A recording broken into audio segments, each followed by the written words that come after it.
Thanks for joining us. We start with breaking news. Former Supreme Court Justice and the first woman to serve on the High Court, Sandra Day O'Connor, has died. Reports say she died of complications linked to dementia. O'Connor was appointed to the Supreme Court in 1981 under the Reagan administration. She stepped down from the position at age 75 to care for her husband, who had Alzheimer's. She then became an advocate for medical research. Sandra Day O'Connor was 93 years old. New at noon, George Santos is no longer a member of Congress. Just over an hour ago, the House voted to expel him. 105 Republicans and nearly all Democrats voted in favor of the resolution that goes into effect immediately. The move follows a House ethics report accusing the New York representative of using his candidacy for profit. He says the House is setting a dangerous precedent. This marks just the sixth time in U.S. history the House has kicked out a sitting representative. In just about 4 hours, we're expecting to learn who will take the helm as the leader of the Minneapolis School District. The school board is set to announce the next superintendent later this afternoon. The board has narrowed its search down to two candidates. Dr. Lisa Sales Adams is the superintendent of Eastern Carver County Schools. Dr. Sonia Stewart is a deputy superintendent from Tennessee. In interviews earlier this week, they were asked how they plan to boost the scores of Black and brown students. Being a data-driven leader would be important to progress monitor along the way, and that will allow us to see, are students benefiting from the instruction, or do we need to go back, reteach, differentiate, or is it an opportunity to engage and accelerate our learning? Where you have gaps and where you have kids that are further behind, that continuous improvement model has to move faster. That plan, do, check, act. You've got to be able to check in with the systems, the process, the plan that you have more often to move the needle. The new superintendent will take over after Superintendent Ed Graff left the role last year. Just hours ago, Senator Amy Klobuchar joined lawmakers in sending a letter to the FDA calling for action. The letter demands safer foods after high lead levels were found in 50 children. Kaya Edwards tells us more. The letter calls on the FDA to swiftly address high levels of toxic heavy metals found in a popular product for babies and young kids, which, despite recalls, is still on the shelves in some states. Concerns center around these apple cinnamon fruit puree pouches from company Wanna-Banna. They're sold at Dollar Tree, Amazon, and other retailers. Now, back in October, Wanna-Banna issued a recall after the FDA found the pouches contained 200 times more lead than allowed. The FDA has since told consumers to avoid the pouches, including those made by brands Schnucks and Weiss.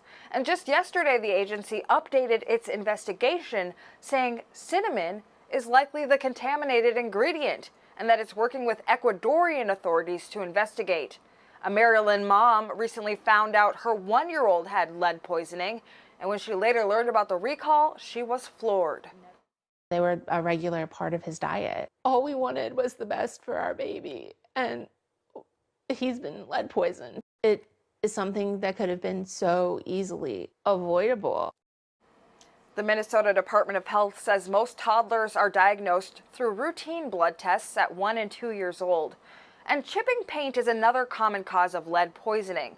Last month, the federal government gave our state nearly $4 million to assist eligible families in making their homes safer, especially older homes.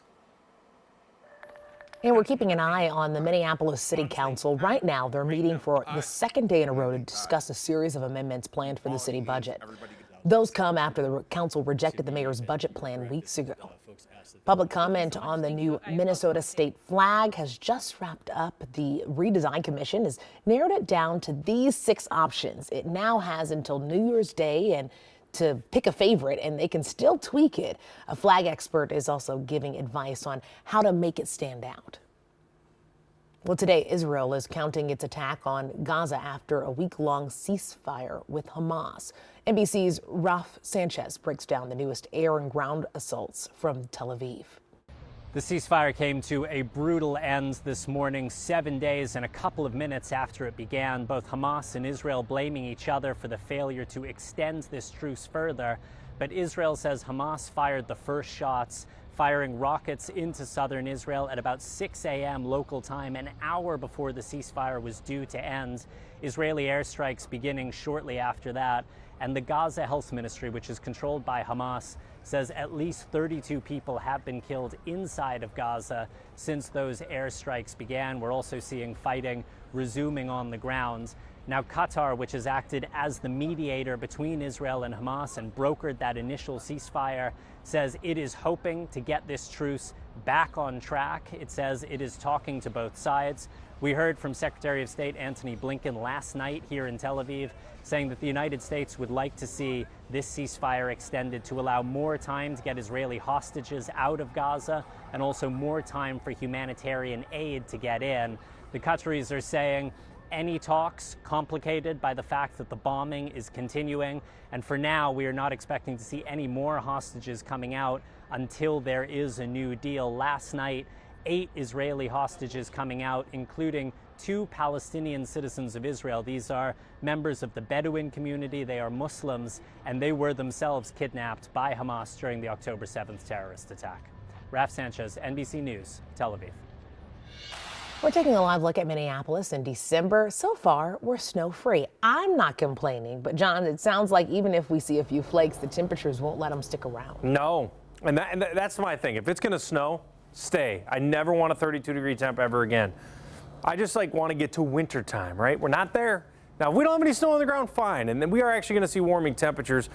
Right now, today is actually 6 to 10 degrees colder across a good chunk of the area than yesterday at this time. You got temperatures in the 30s, 34 in Blaine, 34 in the Twin Cities, 30 right now in Cambridge. Going to the north, 32 in Brainerd, 31 in Mankato and in Rochester. Here's what it looks like next couple of hours. Hanging on to that sunlight, we'll get to around 35. Then we'll dip back to the 20s again overnight. We'll be fairly chilly overnight. Still have temps at around 35 degrees. Now, this is a seasonal temperature. This is actually the average for December 1st. Now, we're going to be talking about 40s and, dare I say, 50 is possible. We'll talk about that in your long-range forecast. Oh, man. John, thanks. Today, car dealerships are pushing pause on a switch to electric cars, saying most people just aren't ready to make the jump. Here's what we know. I'm Gordon Severson. Auto dealers are asking President Biden to pump the brakes on electric vehicle mandates. Nearly 4,000 dealers nationwide, including 39 in Minnesota, sent the president a letter this week. They argue these mandates are not in sync with consumer demand. They're forced to carry too many EVs on their lot that won't sell, and it's costing them money.